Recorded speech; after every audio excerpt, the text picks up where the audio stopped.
Slow cooker creamed corn. Corn has a rich history in American cuisine since the time of Christopher Columbus and remains popular in various dishes worldwide, particularly in winter. Cream of corn and creamed corn are both beloved corn recipes, yet many people confuse the two, not knowing their distinct differences. Cream of corn is a comforting soup, often used to fight the cold.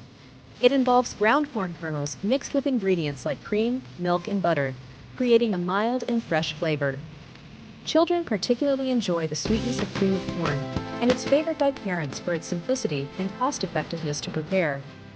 Conversely, creamed corn is a decadent side dish that shines at parties and is quite easy to prepare using a slow cooker with fresh corn for the best results. Using fresh corn ensures the dish is perfect as it absorbs the creamy, buttery mixture, enhancing its flavor, although frozen corn can be used if necessary. Now, let's explore the process of making exceptional creamed corn in a slow cooker, which promises to be an exciting culinary journey. To prepare, you'll need corn, cream cheese, butter, sugar, salt, and optional parsley for garnish, combining these in a sprayed slow cooker and stirring well.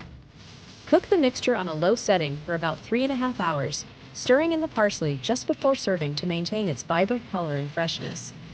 This recipe yields 5 servings, ideal for enjoying as a standalone dish or paired with vegetables or shrimp, according to personal preference. For storage, place the creamed corn in an airtight container in the refrigerator, ensuring minimal air exposure, and keep it refrigerated consistently.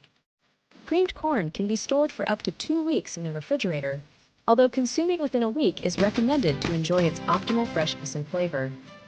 Remember, when using a slow cooker, avoid opening the lid during cooking to prevent extending the cooking time due to lost steam.